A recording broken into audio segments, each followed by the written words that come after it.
le monde, bonjour, je suis Karine de chez Quadrilaine, la mercerie de laine de Libourne. Vous êtes sur mon podcast numéro 12. On est le lundi 14 avril, il pleut par chez nous, j'ai remis le gilet et je suis là pour premièrement vous remercier parce que vous êtes de plus en plus nombreux à me regarder, ça me fait très plaisir, ça me donne justement l'envie de venir vous revoir plus tôt que d'habitude. Merci pour vos commentaires, ça me touche vraiment beaucoup, donc n'hésitez pas à m'envoyer encore plein de commentaires, plein de pouces, ça me fait énormément plaisir. Et donnez-moi vos retours sur ce que je tricote, si ça vous plaît, si vous l'avez déjà fait ou pas.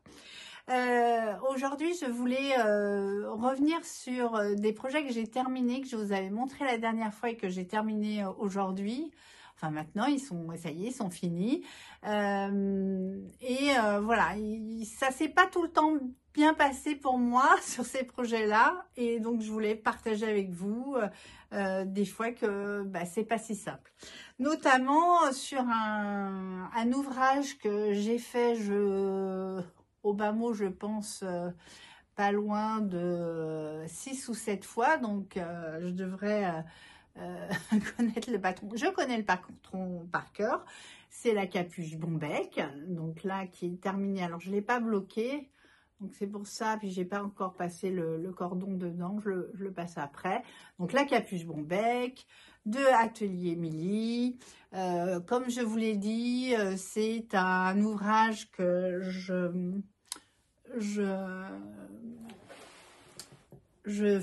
donne des cours pour les gens qui débutent en crochet circulaire. Je trouve que c'est le petit ouvrage sympathique à faire. Et je l'ai tricoté moi-même, donc plus de 6 ou 7 fois. Et j'ai eu un petit couac. Donc comme quoi, ça arrive. Je vous rappelle que l'ouvrage se commence par le bas. Vous tricotez en rond jusqu'à un moment donné, vous séparez.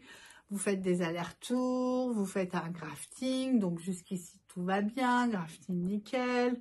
Comme je vous ai dit, en plus il n'est pas bloqué, mais bon. Tout se passe bien, je relève mes mailles, j'ai pile poil le nombre de mailles pour relever, donc vraiment tout parfait. Et puis, vous faites la coulisse en repliant les bords. Et c'est là que ça a coincé. Je ne sais pas pourquoi.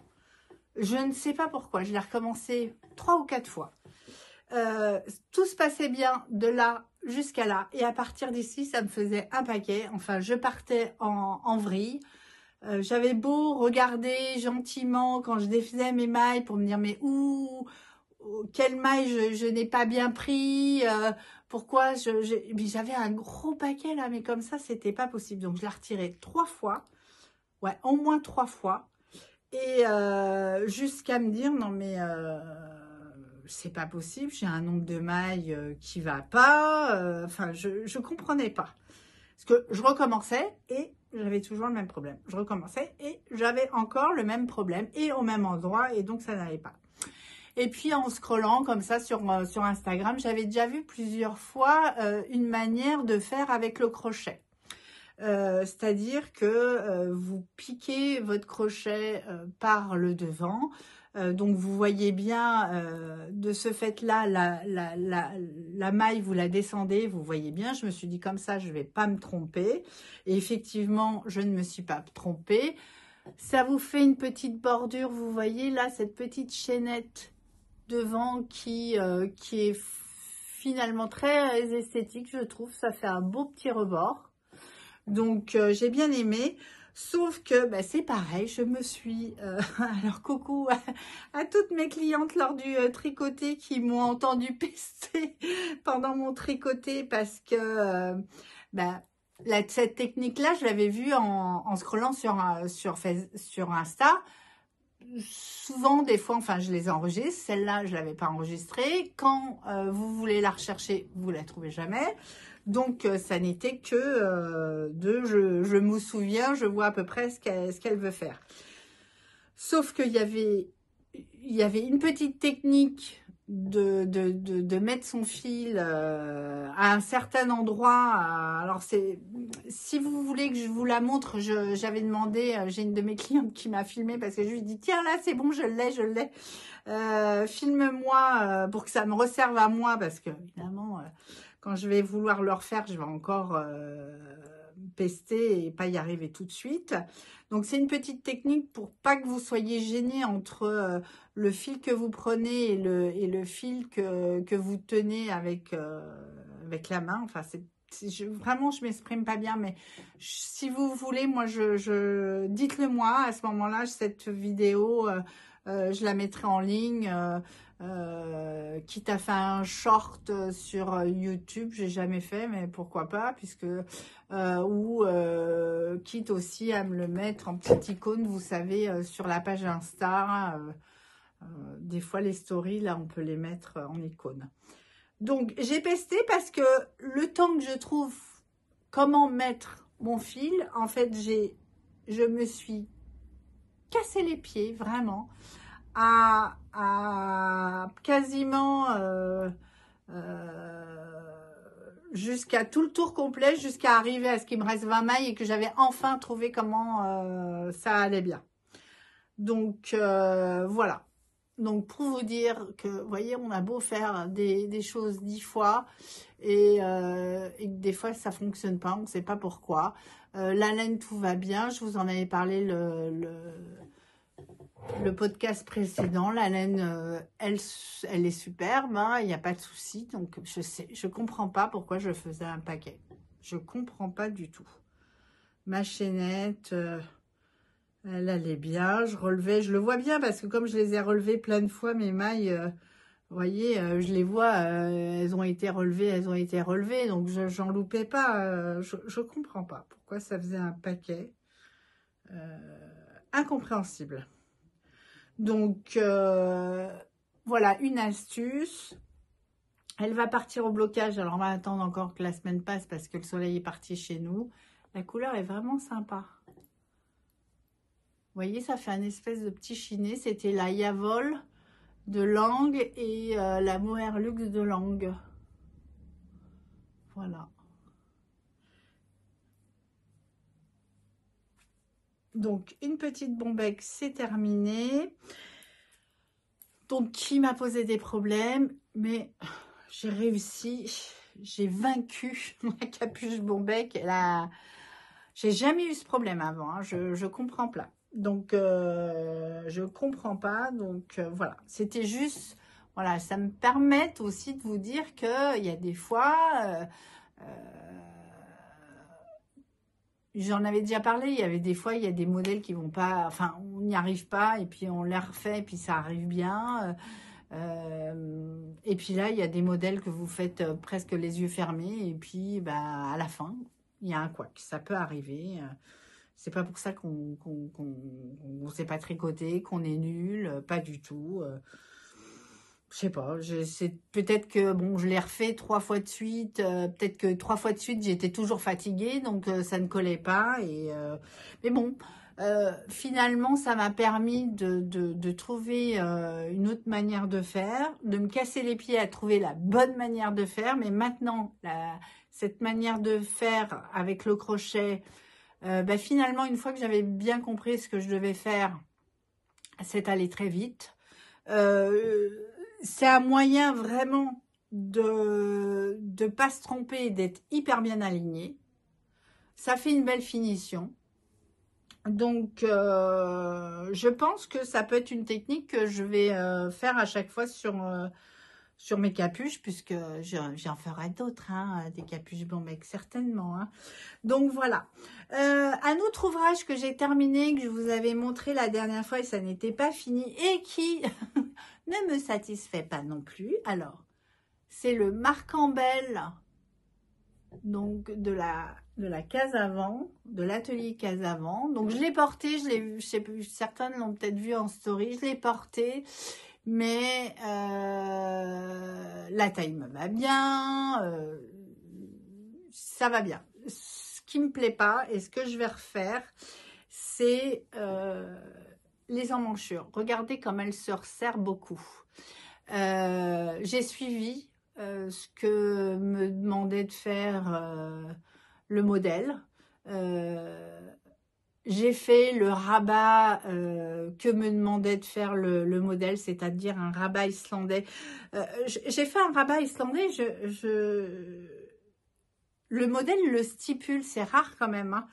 Et c'est un rabat qui est élastique, donc bah, pour le corps ça va bien, etc. Et là, le fait qu'on diminue beaucoup pour faire ces espèces de côtes brisées ici, donc, il y a plein de textures, hein, mais c'est vraiment des côtes brisées ici, plus le rabat, bah, ça ne va pas. C'est pas du tout élastique, et puis c'est surtout que ça se resserre beaucoup. Donc en fait, je trouve que sur ma... Je vais vous le montrer rapidement. Hop, attendez. Je vais vous montrer, ça fait comme une espèce de manche bouffante que j'ai pas envie d'avoir. Voilà. Voilà, vous le voyez là tout de suite, là, vous voyez ça, là c'est serré, c'est bien, alors, bon je passe le doigt, hein, mais ça fait ça. Et je veux pas que ça fasse ça. Vous voyez, j'aime pas. J'ai le bon nombre de mailles à remonter, donc c'est vraiment si j'avais pas cette bordure, je préférais que ça soit plus large et que ça fasse comme un t-shirt un peu plus large, quoi. Vous voyez, droit. Mais là, ça fait resserrer, ça fait... Alors, en plus, avec la texture, j'aime pas. Alors, j'ai pas bien regardé sur le modèle si c'était voulu par la... Non, puis, vous voyez, du coup, il s'agrippe, bon, il me sert pas, mais il bouge pas. Donc, voilà. Donc ça, je vais détricoter mes emmanchures alors qu'il était fini. Voilà. C'est les joies et peut-être des fois les petits couacs du tricot. Mais si je le laisse comme ça, il y a de fortes chances pour que je ne le mette pas. Alors que si je le change, je le change, eh bien, il y a de fortes chances pour que je le mette très souvent. Donc voilà, parce qu'il est bien, il est frais, il est léger. Donc voilà. Il y a autre chose aussi que je vous avais montré, enfin dans choses que je vais défaire. Je vous avais montré le Anchor Sweater que je voulais faire en Curti avec la Mira-Lite. Je vous l'avais montré la dernière fois.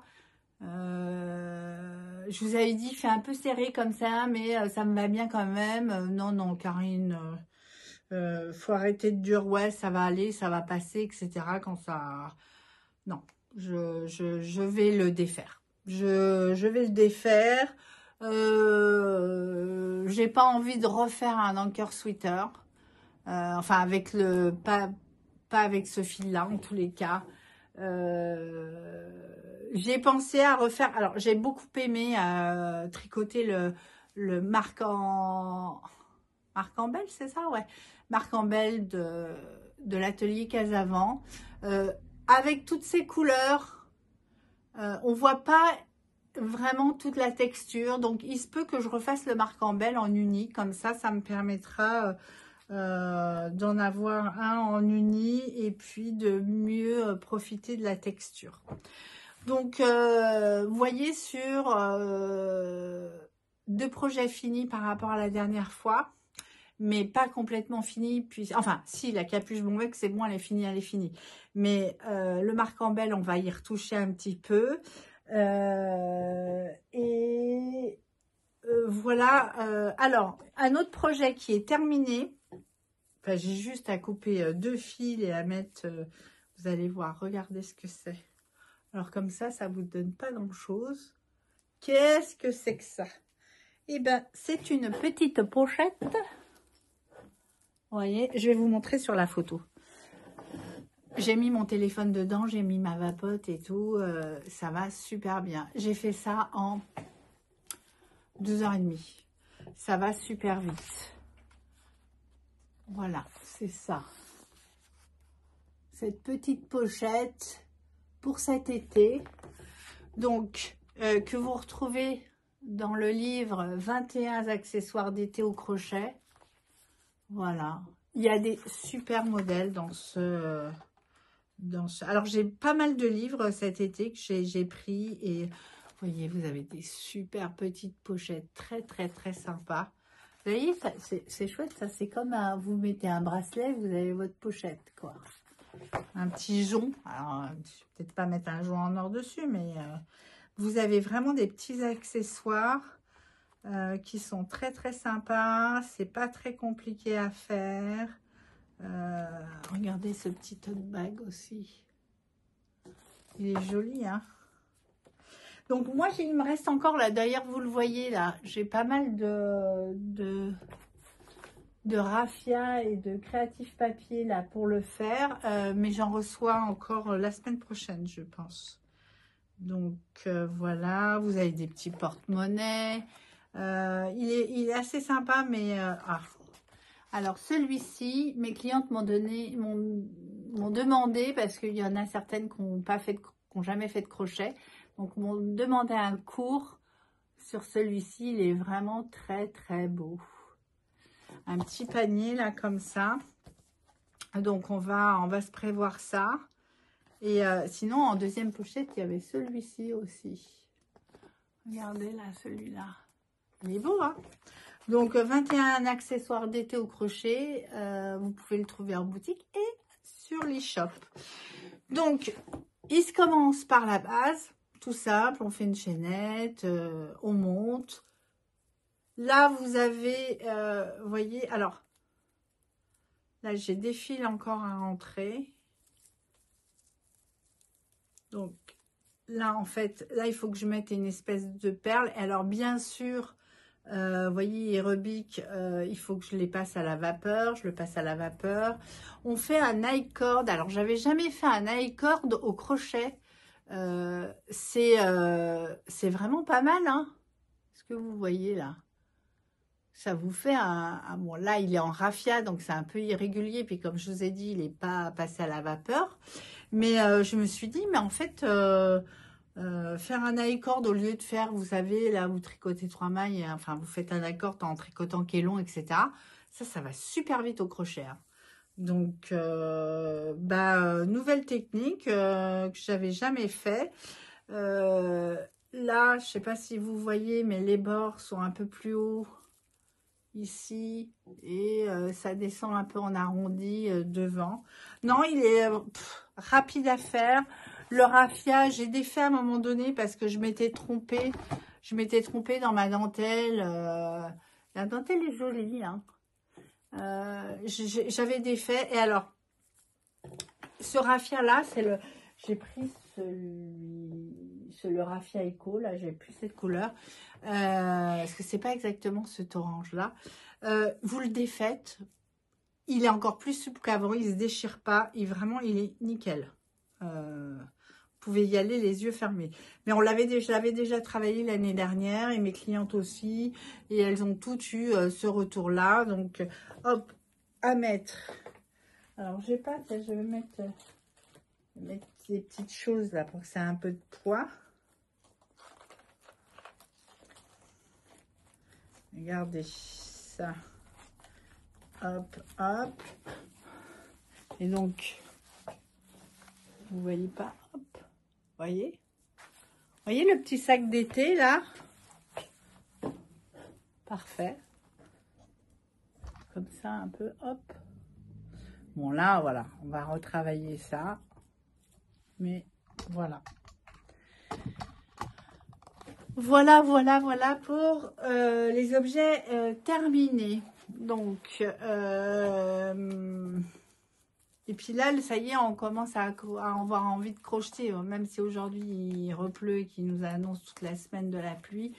Moi, ça y est, je suis partie à avoir cette envie de recrocheter. Là, ça y est, c'est parti. Et puis, je voulais aussi vous montrer mon avancée du test. Parce que j'ai fini une manche. Je vous en avais déjà parlé. Donc, c'est le Into the Woods. Alors, coucou Morgane, donc de la renarde endormie, qui a fait ce magnifique jacquard, donc vous l'avez vu, et regardez cette belle manche, c'est superbe. J'adore les détails, les choses comme ça, je suis fan, je suis total in love du travail de Morgane. Donc j'ai attaqué la deuxième manche, j'ai passé un peu plus d'une pelote sur la manche, donc je vais avoir évidemment la même chose sur l'autre. Donc du coup, moi j'ai mis en attente pour... alors, j'ai essayé quand même de bien, mais je vois que quand même... j'ai un trou là. Ouais, ils sont pas sur les côtés là. Il va falloir que je retravaille mes manches là. Pourtant, vous voyez, je pensais les avoir un peu mieux travaillés. Alors celui-ci, ça va. Pardon, pourtant là, toutes les mailles sont bien relevées. Là, ça pourrait aller, mais là, je le trouve trop gros.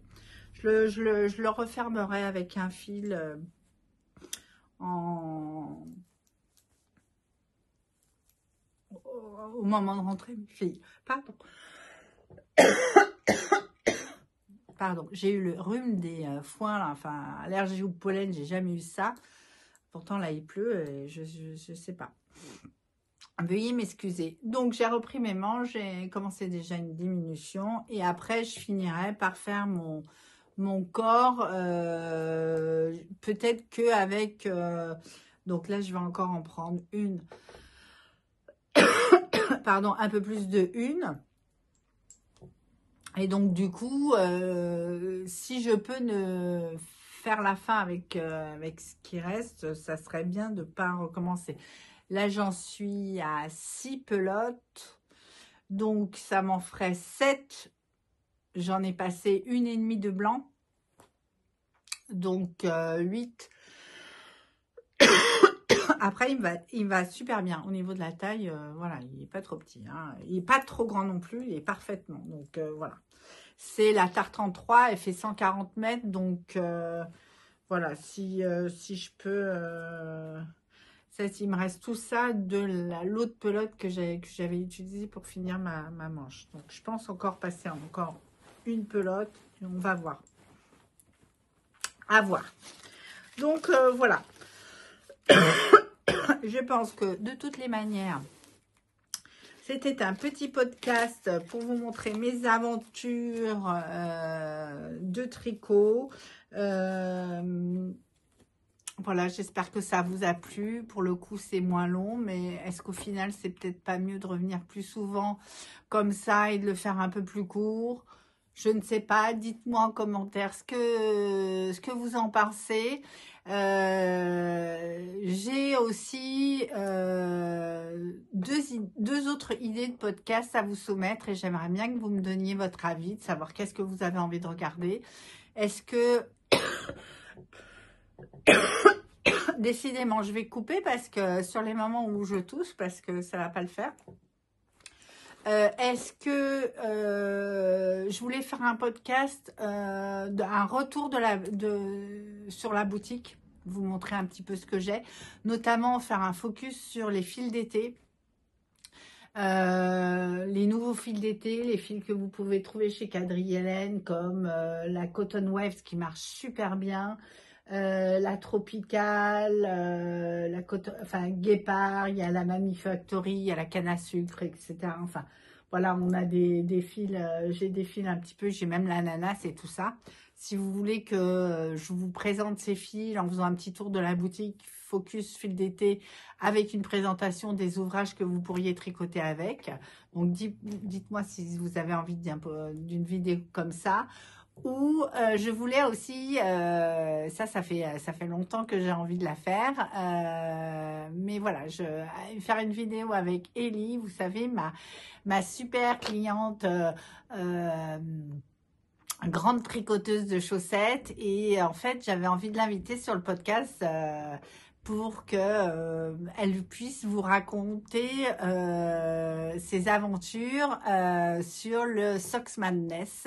C'est-à-dire que Ellie, depuis quelques années, participe à un championnat du monde, parce qu'enfin c'est international, hein, je ne sais pas si c'est championnat du monde, mais en tous les cas, un événement international sur le Socks Madness. Donc ça, elles font des chaussettes, des paires de chaussettes, mais des fois même en l'espace de 24-48 heures. Enfin, elle vous racontera tout ça, vous montrez aussi toutes les types de chaussettes qu'elle fait durant cette période-là. Je crois que ça marche de février à juillet. Enfin, elle vous... Voilà. Dites-moi quelle prochaine vidéo vous souhaiteriez avoir. Est-ce que c'est un focus sur les fils d'été ou est-ce que c'est un podcast avec Ellie? Voilà.